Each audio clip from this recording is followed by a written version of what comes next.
तेल अवीव से लेकर वॉशिंगटन तक तेहरान के मिसाइल हमलों की वजह से मातम पसरा हुआ है।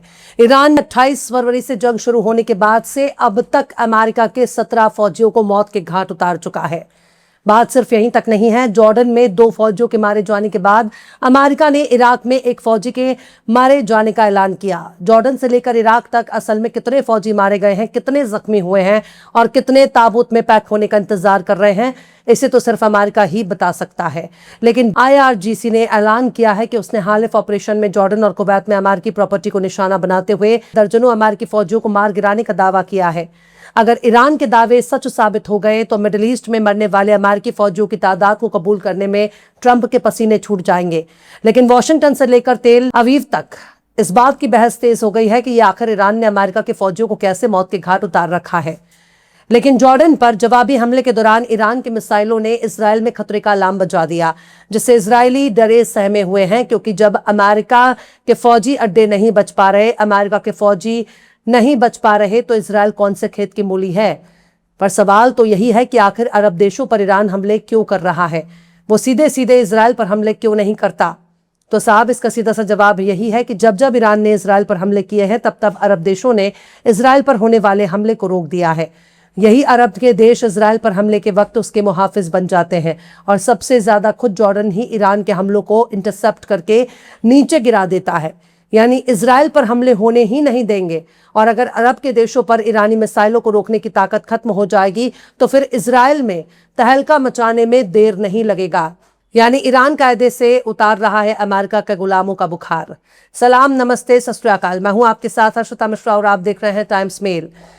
दुनिया का जदीद टेक्नोलॉजी लेस अमेरिका की फौज का मुकाबला करना बहुत मुश्किल है। फिर भी ईरान ने अमेरिकी फौजियों की लाशें बिछा दी हैं।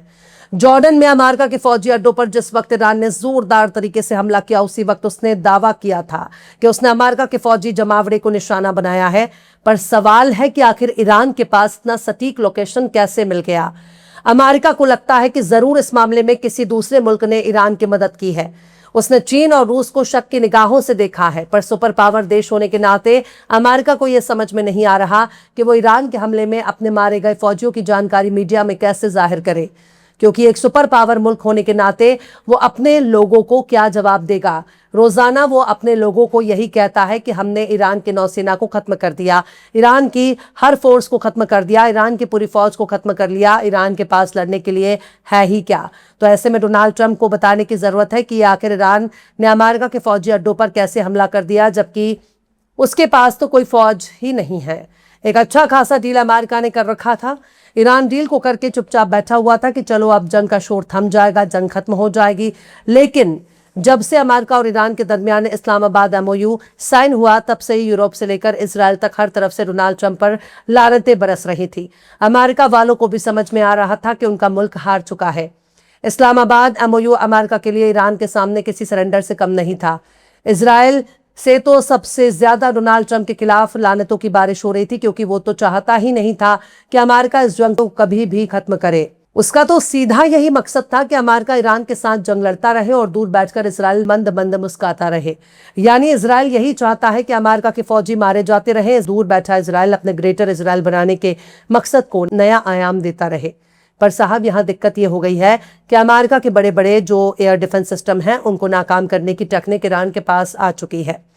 ईरान को अमेरिका के फौजी अड्डे और उनके मिलिट्री फैसिलिटीज के चप्पे चप्पे की बारीक से बारीक लोकेशन हासिल हो चुकी है, जिसके दम पर बड़ा ही सटीक हमले कर रहा है। ईरान की एक बैलिस्टिक मिसाइल को रोकने के लिए अमेरिका को अपने कई इंटरसेप्टर दागने पड़ रहे हैं, लेकिन एक भी एयर डिफेंस सिस्टम का एक भी मिसाइल ईरान की मिसाइलों को रोक नहीं पा रहा। यह भी माना जा रहा है कि ईरान ने जुल्फिकार या खैबर शिकन बैलिस्टिक मिसाइल को अमेरिका की फौज पर दे मारा था। अब जिस मिसाइल का नाम ही जुल्फिकार हो, उसका नाम ही खैबर शिकन हो, वो भला नाकाम कैसे हो सकता है। उसे ना तब दुश्मन रोक पाया था और ना आज का दुश्मन रोक पा रहा है। बात बिल्कुल साफ है। कि अब अमेरिका को अपना बोरिया बिस्तर पैक कर लेना चाहिए और ये मान लेना चाहिए कि अब उसके नाम से थर थर कांपने वाले सिर्फ अरब के जुब्बे वाले ही हैं। बाकी दुनिया में अब उसकी इज्जत पहले जैसी नहीं रही। अब उसकी हैसियत दो कौड़ी के टपोरी और सड़कबाज मवाली से ज्यादा कुछ भी नहीं रह गई। अब तो ये हालात हो गए हैं कि अमेरिका को बाकायदा इमरजेंसी नोटिस जारी करना पड़ रहा है कि कोई भी अमेरिकी शहरी मिडिल ईस्ट से परहेज करे। पर बात सिर्फ यहीं तक नहीं है। अमेरिका ने अपने जेट फ्यूलिंग एयरक्राफ्ट को मिडिल ईस्ट में हटाकर इसराइल में शिफ्ट करना शुरू कर दिया है। खासकर अरब देशों में मौजूद अमेरिका के मिलिट्री अड्डों पर जहां जहां हवा में उड़ते लड़ाकू जहाजों में तेल भरने वाले बड़े बड़े हवाई जहाज हैं, उन्हें अरब देशों से हटाकर इसराइल में ट्रांसफर किया जा रहा है ताकि अमेरिका की जो थोड़ी बहुत बची कुछ इज्जत है उसे भी ईरान नोच कर फेंक ना दे। दुनिया की सबसे बड़ी फौज होने के बावजूद भी दुनिया के सुपर पावर देश को दुनिया के नक्शे में छोटा सा नजर आने वाला ईरान काफी गहरे जख्म दे रहा है और ये जख्म एक के बाद एक लगते ही जा रहे हैं। ये जख्म भरने से पहले फिर हरे भरे हो जा रहे हैं।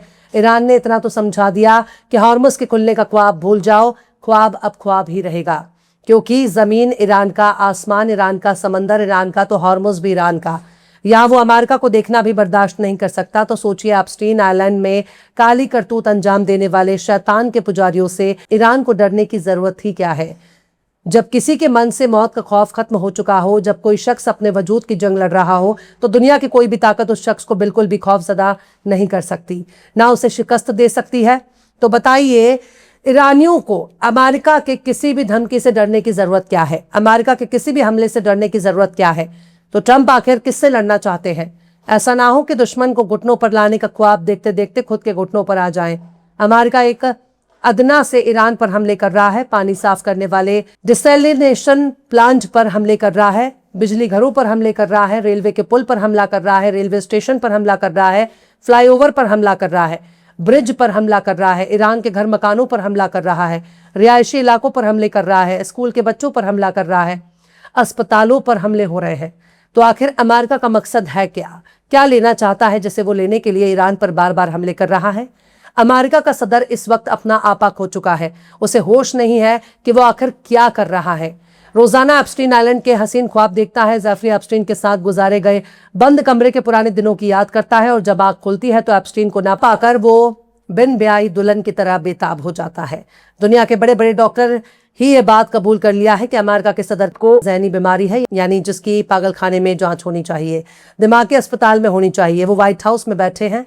इनसे पहले वाला सदर जो बाइडन तो अपनी ही पत्नी को पहचान नहीं पा रहा था, दूसरे की बीवी के हाथ पकड़कर वो अपने पागलपन और ज़हनी बीमार होने का सबूत पेश कर चुका है। पर साहब, दूसरों के घर, जमीन, मकान पर कब्जा करने वालों का अंजाम ऐसा ही होता है। अभी तो जंग शुरू हुई है, इस जंग का अंजाम तो अभी बाकी है। फिलहाल इस खबर में बस इतना ही। ये एपिसोड आपको कैसा लगा कमेंट बॉक्स में जरूर से बताइए।